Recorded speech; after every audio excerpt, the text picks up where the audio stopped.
Sun travels வடமாகாணத்தில் சட்டபூர்வமான அனுமதியுடன் இயங்குகின்ற visa consultants and ticket agent. உங்கள் பெறுமதியான கடவுச்சீட்டுகள், ஆவணங்கள் போன்றவற்றுக்கு பாதுகாப்பான அனுமதி பெற்ற நிறுவனம் சன் டிராவல்ஸ்.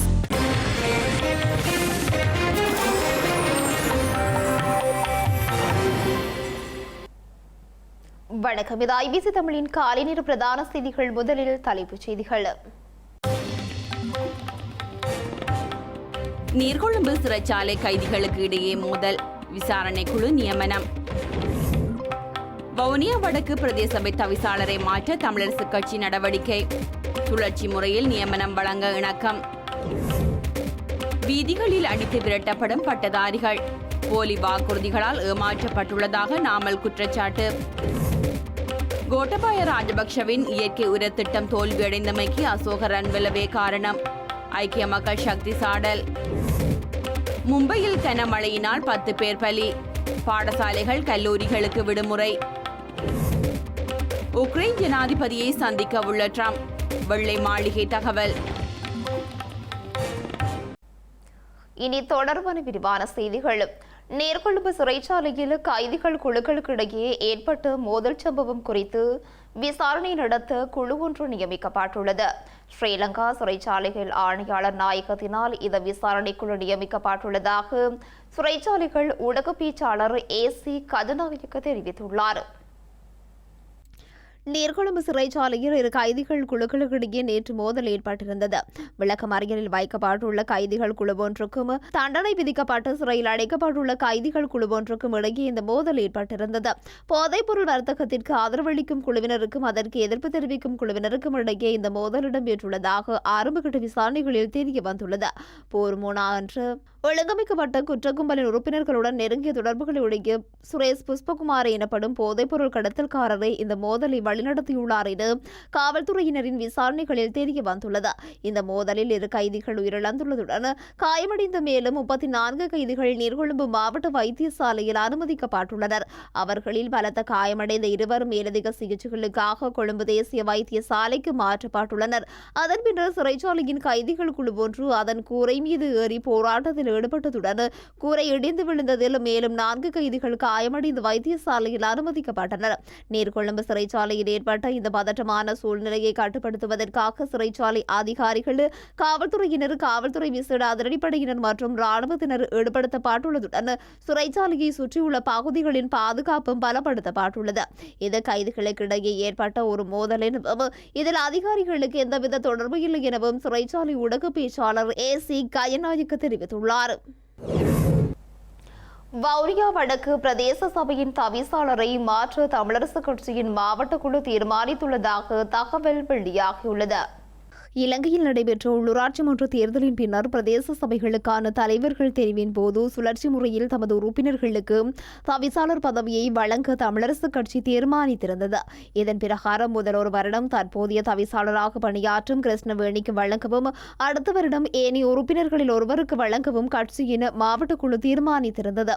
இந்த நிலையிலேயே எதிர்வரும் 18ஆம் தேதிக்கு முன்னர் பதவி விலகல் கடிதத்தினை தருமாறு தமிழரசுக் கட்சியின் மாவட்ட குழு கடந்த வெள்ளிக்கிழமை இடம்பெற்ற கூட்டத்தில் தீர்மானித்திருந்தது. இதன் பிரகாரம் தற்போதைய தவிசாளர் எதிர்வரும் 18ஆம் தேதி தனது பதவி விலகல் கடிதத்தை சமர்ப்பிப்பார் என்ற கேள்வி எழுந்துள்ளது. இதேவேளை வவுனியாவில் உள்ள 5 உள்ளூராட்சி மன்றங்களில் வவுனியா வடக்கு பிரதேச சபையிலேயே பெண் தவிசாளர் உள்ளமையும் குறிப்பிடத்தக்கது. தற்போதைய தேசிய மக்கள் சக்தி அரசாங்கம் அரசியல் பழிவாங்கல்களில் மாத்திரம் ஈடுபட்டு வருவதாக ஸ்ரீலங்கா முன்னாள் ஜனாதிபதி மஹிந்த ராஜபக்ஷ தெரிவித்துள்ளார். இதனால் எதிர்க்கட்சியில் இருப்பவர்கள் பலமான கூட்டணியாக ஒன்று சேர்ந்து ஆட்சி அதிகாரத்தை கைப்பற்றுவோம் என்றும் அவர் கூறியுள்ளார். மேலும் முன்னாள் நிதியமைச்சர் பெசில் ராஜபக்ஷ இலங்கைக்கு வருவது குறித்து தனக்கு எதுவும் தெரியாது எனவும் தெரிவித்துள்ளார். இது தொடர்பாக அவரிடமே கேட்க வேண்டும் எனவும் அவர் குறிப்பிட்டுள்ளார். நெடுந்தீவின் வரலாற்றில் முதல் முறையாக எரிபொருள் நிரப்பு நிலையம் அமைப்பதற்கான அடிக்கல் நாட்டி வைக்கப்பட்டுள்ளதாக ஸ்ரீலங்கா கடற்றொழில் அமைச்சர் ராமலிங்கம் சந்திரசேகர் தெரிவித்துள்ளார். வளமான நாடு அழகான வாழ்க்கை எனும் துணைப்பொருளின் கீழ் தேசிய மக்கள் சக்தி அரசாங்கத்தின் பன்முகப்படுத்தப்பட்ட நிதியில் நெடுந்தீவில் பல்வேறு அபிவிருத்தி திட்டங்கள் நேற்று ஆரம்பித்து வைக்கப்பட்டது. இதன்படி பல்வேறு அபிவிருத்தி திட்டங்களை ஸ்ரீலங்கா போக்குவரத்து மற்றும் நெடுஞ்சாலைகள் அபிவிருத்தி அமைச்சர் பிமல் ரட்நாயக்க ஆரம்பித்து வைத்தார். நெடுந்தீவில் நிரந்தர பெட்ரோல் நிரப்பு நிலையம் மற்றும் மாவெலி பெரிய துறை வீதி புனரமைப்பதற்கான அடிக்கல் ஆகியவற்றை அமைச்சர் பிமல் ரட்நாயக்க நாட்டி வைத்தார். மேலும் வீட்டுத்திட்ட பயனாளிகளுக்கு அமைக்கப்பட்ட வீட்டுத்திட்ட வீடு ஒன்றையும் சம்பிரதாயபூர்வமாக திறந்து வைத்தார். நெடுந்தீவனுடைய வரலாறு என்பது ஒரு நாள் 2 நாள் ஆயிரக்கணக்கான வருடங்கள் வரலாறு. எங்களோட சேர சோழ பாண்டியன் காலத்து வரைக்கும் நீள்கின்ற வரலாறு. அவ்வாறான வரலாறு மாத்திரமல்ல, எமது நாட்டை ஆக்கிரமிக்கப்படுகின்ற பொழுது முதல் தடவையாக போர்த்துகேயர் கூட 505ஆம் ஆண்டு கூட காலடி வைத்த பிரதேசம் இது. அவ்வாறான பிரதேசத்திற்கு அன்றிலிருந்து இன்று வரைக்கும் அதாவது எரிபொருள் நிரப்பும் நிலையம் ஒன்று இருக்கவில்லை. அதனால் இது சரித்திரத்தில் பொன்னெழுத்துக்களால் எழுதப்பட வேண்டிய ஒரு நிகழ்வு. அதனால் அந்த நிகழ்வினை அந்த செயற்பாட்டினை முன்னெடுத்த எங்களுடைய அமைச்சர் உங்களை பற்றி சிந்திக்கின்ற பிமல் ரத்நாயக் அவர்களுக்கு எங்களுடைய மனமார்ந்த நன்றியினை நாங்கள் தெரிவித்துக் கொள்கிறோம். ஸ்ரீலங்கா அரசாங்கத்திடம் வேலைவாய்ப்புகளை கேட்டுச் செல்லும் பட்டதாரிகள் வீதிகளில் அடித்து விரட்டப்படுவதாக ஸ்ரீலங்கா பொதுஜன பெரமுனவின் தேசிய அமைப்பாளர் நாமல் ராஜபக்ஷ குறிப்பிட்டுள்ளார். மக்கள் சந்திப்பொன்றில் கலந்து கொண்டு உரையாற்றும் போதே அவர் இதனை கூறியுள்ளார். இலங்கை மக்களுக்கு பொய் வாக்குறுதிகளை வழங்கிய அதிகாரத்தை கைப்பற்றிய தற்போதைய அரசாங்கம் நாட்டின் இளைஞர் சமூகத்தின் எதிர்காலத்தை முற்றாக நாசமாக்கியுள்ளதாக நாடாளுமன்ற உறுப்பினர் நாமல் ராஜபக்ஷ குற்றம் சாட்டியுள்ளார். தற்போதைய அரசாங்கம் ஆட்சிக்கு வரும்போது இளைஞர் தலைமுறைக்கு புதியதொரு நம்பிக்கையை தருவதாக கூறியதாகவும் அவர் கூறியுள்ளார். நவீன உலகிற்கு ஏற்றவாறு நாட்டை மாற்றுவதாகவும் பட்டதாரிகளுக்கு வேலைவாய்ப்புகளை வழங்குவதாகவும் விவசாயிகளையும் கடற்றொழிலாளர்களையும் தொழிலாளர்களையும் பாதுகாப்பதாகவும் கூறி மக்களை ஏமாற்றியே ஆட்சிக்கு வந்ததாக அவர் சாடியுள்ளார். ஆனால் இன்று இந்த அரசாங்கம் நாட்டின் ஒட்டுமொத்த இளைஞர் சமூகத்தின் எதிர்பார்ப்புகளையும் ஒன்றாக தகர்த்தெறிந்துள்ளதாகவும் குற்றம் சுமத்தியுள்ளார். விவசாயிகள், கடற்றொழிலாளர்கள், தொழிலாளர்கள் என அனைத்து தரப்பினரும் இன்று நிர்கதியாக்கப்பட்டுள்ளதாக தெரிவித்துள்ளார். அரசு பணியாளர்களின் முதுகெலும்பை உடைத்து அரசு சேவைக்கு இருந்த கௌரவத்தையும் அரசாங்கம் இல்லாதொழித்துள்ளதாக கூறினார்.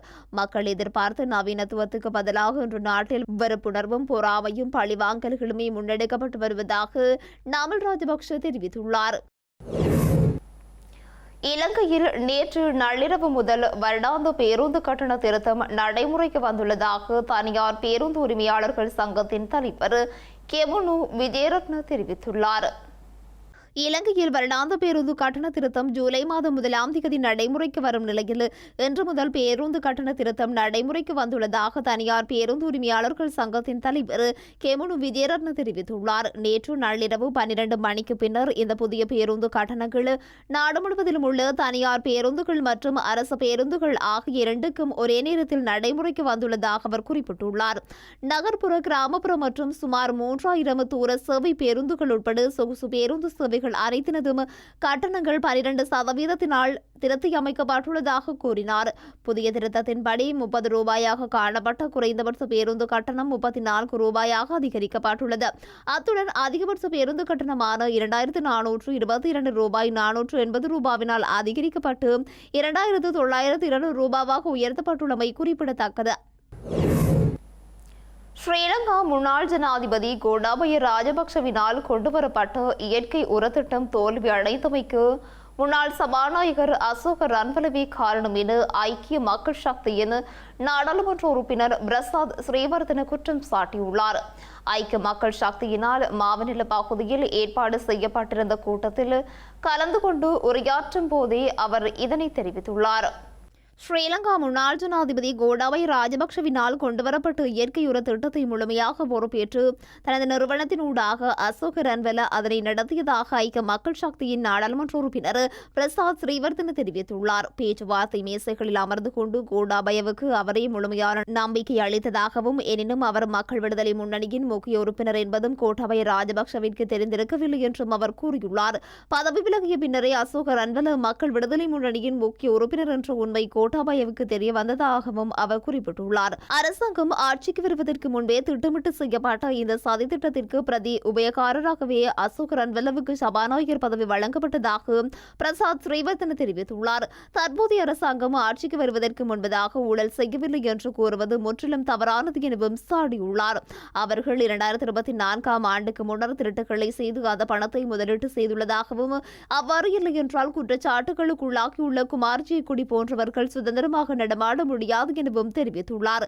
மேலும் தற்போதைய ஜனாதிபதி அன்ருகுமார் திசாநாயக்க விஜயதாச ராஜபக்சவின் வீட்டிலும் பெயர் குறிப்பிடப்படாத ஒருவரிடமிருந்து 25 லட்சம் ரூபாய் பணத்தை பெற்றதாகவும் பிரசாத் ஸ்ரீவர்தன தெரிவித்துள்ளார். இந்தியாவின் மும்பையில் தொடர்ந்து கனமழை பெய்து வருவதால் இன்று பாடசாலைகள் மற்றும் கல்லூரிகளுக்கு விடுமுறை வழங்கப்பட்டுள்ளது. அதே நேரம் புனே மும்பை நெடுஞ்சாலையும் மூடப்பட்டுள்ளது.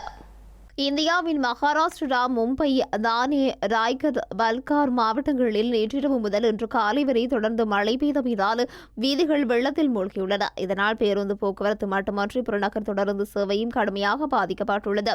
மும்பையில் மழை மேலும் சில தினங்களுக்கு நீடிக்கும் என்பதால் அவசியமின்றி மக்கள் வீடுகளை விட்டு வெளியேற வேண்டாம் என அறிவுறுத்தப்பட்டுள்ளனர்.